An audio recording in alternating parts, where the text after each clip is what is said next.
Recording by Christine Blachford. Agnes Grey by Anne Bronte. Chapter 12. The Shower.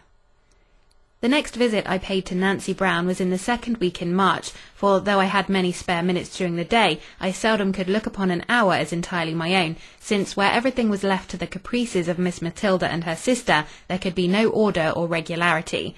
Whatever occupation I chose, when not actually busied about them or their concerns, I had, as it were, to keep my loins girded, my shoes on my feet, and my staff in my hand, for not to be immediately forthcoming when called for was regarded as a grave and inexcusable offence, not only by my pupils and their mother, but by the very servant who came in breathless haste to call me, exclaiming, "You're to go to the schoolroom directly, mum. The young ladies is waiting." Climax of horror, actually waiting for their governess.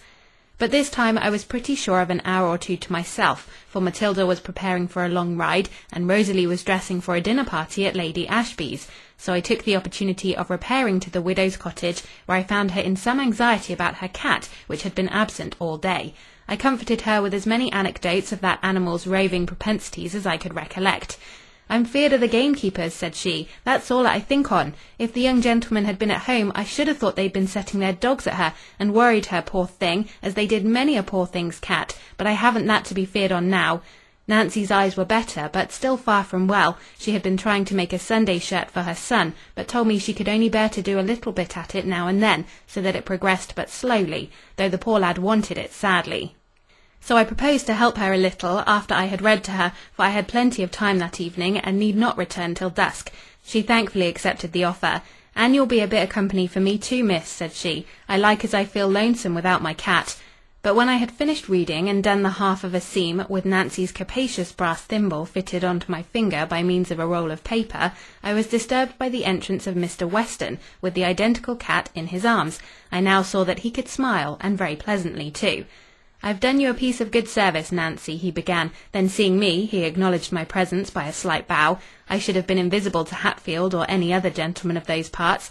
"I've delivered your cat," he continued, "from the hands, or rather the gun, of Mr. Murray's gamekeeper." "God bless you, sir," cried the grateful old woman, ready to weep for joy as she received her favourite from his arms. "Take care of it," said he, "and don't let it go near the rabbit warren, for the gamekeeper swears he'll shoot it if he sees it there again. He would have done so to-day if I had not been in time to stop him. I believe it is raining, Miss Grey," added he more quietly, observing that I had put aside my work and was preparing to depart. "Don't let me disturb you. I shan't stay 2 minutes." "You'll both stay while this shower gets o'ered," said Nancy, as she stirred the fire and placed another chair beside it. "What, there's room for all?" "I can see better here, thank you, Nancy," replied I, taking my work to the window, where she had the goodness to suffer me to remain unmolested, while she got a brush to remove the cat's hairs from Mr. Weston's coat, carefully wiped the rain from his hat, and gave the cat its supper, busily taking all the time, now thanking her clerical friend for what he had done, now wondering how the cat had found out the warren, and now lamenting the probable consequences of such a discovery. He listened with a quiet, good-natured smile, and at length took a seat in compliance with her pressing invitations, but repeated that he did not mean to stay. "I have another place to go," said he, "and I see," glancing at the book on the table, "someone else has been reading to you." "Yes, sir, Miss Grey has been as kind as read me a chapter, and now she's helping me with a shirt for our bill, but I'm feared she'll be cold there. Won't you come to the fire, miss?" "No, thank you, Nancy, I'm quite warm. I must go as soon as this shower is over." "Oh, miss, you said you could stop while dusk," cried the provoking old woman, and Mr. Weston seized his hat. "Nay, sir," exclaimed she, "pray don't go now, while it rains so fast." "But it strikes me I'm keeping your visitor away from the fire." "No, you're not, Mr. Weston," replied I, hoping there was no harm in a falsehood of that description. "No, sure," cried Nancy. "What, there's lots of room." "Miss Grey," said he, half jestingly, as if he felt it necessary to change the present subject, whether he had anything particular to say or not, "I wish you would make my peace with the squire when you see him. He was by when I rescued Nancy's cat, and did not quite approve of the deed. I told him I thought he might better spare all his rabbits than she her cat, for which audacious assertion he treated me to some rather ungentlemanly language, and I fear I retorted a trifle too warmly. "Oh, lawful sir, I hope you didn't fall out with the master for sake of my cat. He cannot bide answering again, can the master?" "Oh, it's no matter, Nancy. I don't care about it really. I said nothing very uncivil, and I suppose Mr. Murray is accustomed to use rather strong language when he's heated." "Ay, sir, it's a pity. And now I really must go. I have to visit a place a mile beyond this, and you would not have me to return in the dark. Besides, it has nearly done raining now, so good evening, Nancy. Good evening, Miss Grey." "Good evening, Mr. Weston, but don't depend upon me for making your peace with Mr. Murray, for I never see him to speak to." "Don't you? It can't be helped then," replied he, in dolorous resignation. Then, with a peculiar half-smile, he added, "But never mind, I imagine the squire has more to apologise for than I," and he left the cottage.